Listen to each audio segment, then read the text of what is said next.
Welcome to this deep dive. Today, we're going to unpack the IMAG Special Morocco Dental Expo 2025 publication together. Our aim, to really pull out the essential information and key insights about, the current state and future of Moroccan dentistry. Think of this as your shortcut to understanding a rapidly changing sector. Absolutely. This issue of IMAG, it paints a really fascinating picture. We see a profession kind of caught between quickly adopting new technologies and, well, the ongoing challenges of access to care for a big part of the population. So our discussion today will really explore these core dynamics that are reshaping the dental landscape in Morocco. Right. And just to give you a sense of what we'll cover, we've identified about a dozen major themes from this publication. We'll look at the coexistence of advancements like artificial intelligence and 3D printing alongside those access issues. We'll touch on the rise of eco-dentistry, the growing interest in dental tourism, and the crucial debate around universal healthcare coverage for dental care, the CMU dentaire. We'll also get into the increasing recognition of the link between mental health and smile aesthetics. That's something getting more attention now. And we'll look at changing trends in orthodontics, especially among older adults, the potential emergence of smart dental prosthetics, and the impact of stress and bruxism, that's involuntary teeth grinding or clenching on oral health. And there's still more. We'll discuss the evolving role of women in Moroccan dentistry, the lasting effects of the COVID-19 pandemic on practices, the idea of a digital dental passport for all Moroccans, and finally, the vital role of humanitarian dentistry in reaching underserved communities. So let's dive in. The editorial in this special issue really highlights a pivotal moment for Moroccan dentistry. What was your first takeaway reading that intro? Well, the thing that immediately hits you is the explicit acknowledgement of this kind of dual reality. On one hand, you've got this wave of tech innovations, AI, 3D printing, teledentistry promising to transform the profession. But on the other hand, the situation on the ground is that access to even basic care is still a huge challenge, especially, in rural areas. Yeah. The editorial really stresses that in 2025, we have to go beyond just stating the problems and really analyze these changes deeply. Yeah, that duality really comes through in the article on artificial intelligence in dentistry. It talks about concrete applications already being used in some modern clinics, like interpreting x-rays or planning orthodontic treatments. It's quite something, isn't it, how AI can spot anomalies so quickly.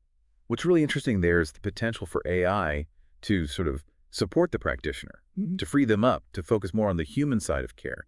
Things like conversational AI and teleconsultation, remote dental consultations could make care more accessible for patients far away and maybe even lighten the load for dentists. But the article also points out the limits, the hurdles to widespread adoption, the high initial cost of these technologies, the need for specialized training, and, well, the digital infrastructure that's still lacking in some regions. Those are major breaks. And that's not even mentioning the fundamental ethical questions raised by automating diagnosis. Exactly. This shift towards augmented dentistry brings up a critical question. How do we make sure it doesn't become dehumanized dentistry? AI has to remain a tool serving the practitioner and the patient. It can't replace clinical judgment or that crucial trust between caregiver and patient. You really need a proactive policy for training and gradual integration to prevent AI from just worsening the existing inequalities. Okay, let's switch gears to another important issue. Eco-dentistry. The article highlights the significant resource consumption and waste generation in dental practices. It's something you don't always think about immediately. No, you don't. And what's striking is the amount of single-use materials used every day, plus the water and energy for sterilization and radiography. The article also shines a light on the problem of recycling dental amalgam containing mercury, an environmental issue that's often underestimated. Thankfully, we are seeing initiatives emerge for more environmentally friendly dental practices. Some dentists are adopting simple measures like reducing paper use or sorting waste. And greener technologies like low-consumption autoclaves or digital radiography are also developing. What's encouraging is this gradual increase in awareness and the commitment from some professionals. However, the article does point out barriers to wider adoption, particularly the higher initial cost of eco-friendly equipment and the lack of a well-developed local supply chain. Some institutional support could really play a key role in speeding up this transition to more sustainable dentistry. Another interesting theme covered is dental tourism in Morocco. The article describes it as an expanding sector, attracting foreign patients with more competitive costs and the quality of professionals. Yeah, what's fascinating there is the economic potential for Morocco. The country's attractiveness, combined with quality dental care at affordable prices, that's a definite comparative advantage. However, the article warns about the lack of regulation and an official framework to oversee this activity. This tension between attracting foreign revenue and ensuring quality standards for both international and local patients, that's a critical policy challenge for Morocco, balancing economic growth with health responsibility. And that's a crucial point. Without a recognized quality label or specific regulations, there's a risk of, well, abusive commercial practices and a lack of transparency for patients coming from abroad. The dental unions also voice concerns about a potential race to bottom on prices, which could harm the quality of care offered to everyone. If Morocco could structure this sector smartly, really emphasizing the quality of care and maybe creating a distinctive label like a Moroccan Smile brand, dental tourism could become a real asset for the country's medical diplomacy, while also generating significant income. The article even mentions the possibility of regional dental collaboration with sub-Saharan African countries. Let's talk about a major public health issue now, implementing universal dental care coverage, CMU dentaire, in Morocco. The article highlights a worrying reality where access to dental care remains a luxury for a significant part of the population. It's quite shocking, actually, to see that in a country like Morocco, people can still suffer severely, even die, from dental problems due to lack of access to proper care. The current mandatory health insurance only covers a limited portion of necessary treatments, leaving most costs for the patients to bear. And this situation creates blatant inequalities, hitting children from modest families, the elderly, and people in rural areas particularly hard. The article stresses that establishing dental CMU would mean recognizing that oral health is an essential part of overall health and a significant social investment. Of course, the question of funding such a reform is paramount. The article explores various avenues, like integrating it into the broader social protection generalization reform, or creating a fund specifically for dental care. Getting mutual insurance funds and the private sector involved, along with incorporating a prevention-focused approach, would be key elements for the success of a dental CMU. Another fascinating aspect discussed in the publication is the increasingly recognized link between mental health and dental aesthetics. A growing number of patients are consulting not because of physical pain, but due to feeling unwell about their dental appearance. What's interesting there is seeing how smile aesthetics can profoundly impact self-confidence and psychological well-being. Treatments like teeth whitening, veneers, or invisible orthodontics can help patients regain a positive self-image and improve their overall quality of life. The article highlights the growing role of dentists as attentive listeners, able to acknowledge their patients' psychological distress. However, it also warns against purely aesthetic drifts and the need to establish boundaries when facing sometimes excessive demands. It's crucial to move beyond a purely consumerist view of dental care. Restoring a smile isn't just about selling an appearance. It can potentially heal a deep emotional wound. The article emphasizes how important it is for practitioners to develop skills in the psychological approach to the patient. Surprisingly, orthodontics for older adults is a growing trend in Morocco, as the publication reveals. It's not just for teenagers anymore. What's remarkable here is the shift in mindset and motivations. Beyond functional reasons like chewing problems or preparing for a prosthesis, many adults want to improve their appearance and regain a more harmonious smile. Orthodontics isn't age-limited anymore. Technological advances like clear aligners make these treatments more discreet and comfortable for older patients. However, the article notes this trend is still relatively quiet in Morocco, often due to some apprehension about what others might think. It's important to break this taboo and affirm that oral well-being has no age limit. Aging with a complete functional smile is a sign of dignity and self-care. The publication also gives us a glimpse into the future with the presentation of smart dental prostheses. We're moving from simple mechanical replacements to potentially connected adaptive devices. What's fascinating here is the integration of digital tech in prosthesis design and manufacturing, thanks to 3D scanning and 3D printing. Some companies are even developing prostheses capable of measuring chewing pressure or detecting inflammation.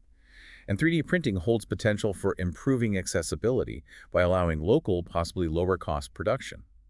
But the article stresses the need for proper training to ensure this technology doesn't just become an expensive gadget.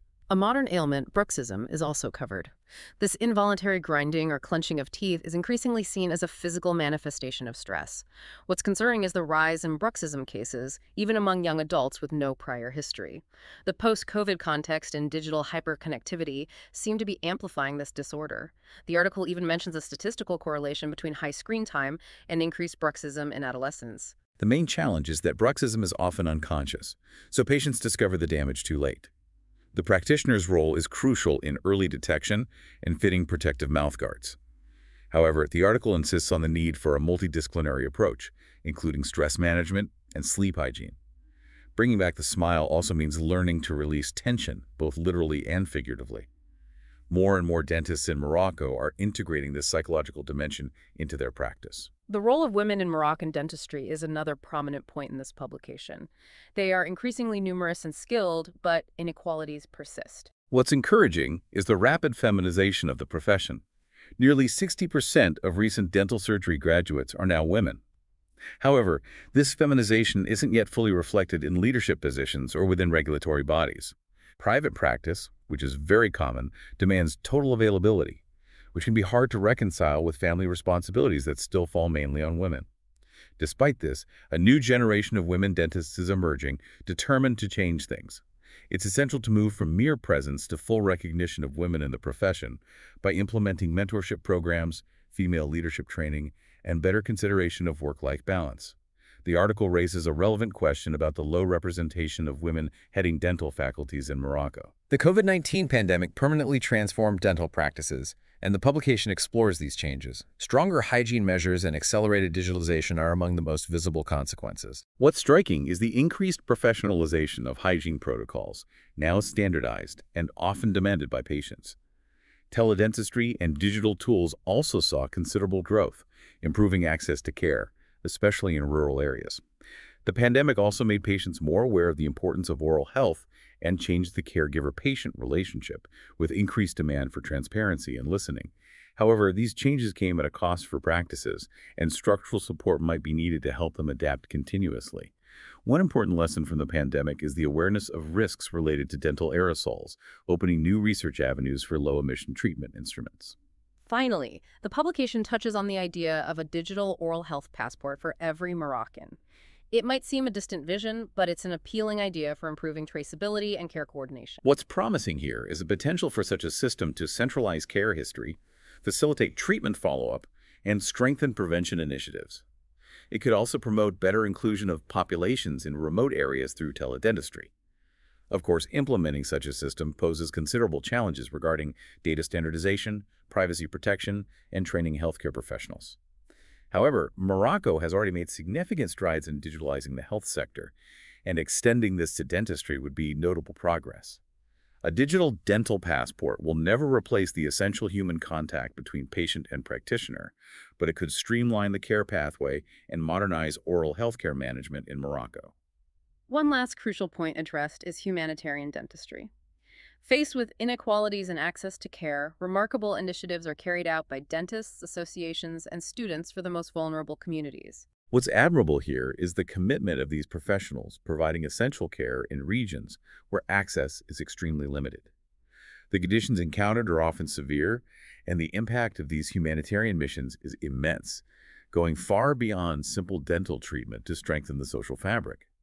These missions often rely on volunteering and limited resources. The article highlights the need for institutional recognition and support to sustain these actions and integrate them into a national strategy for dental health equity. The idea of a mobile dental faculty to train future dentists directly in the field is particularly inspiring. Caring for those far from healthcare centers isn't charity, it's the very foundation of the health mission. These humanitarian initiatives are an essential pillar for ensuring more equitable access to dental care in Morocco. Absolutely.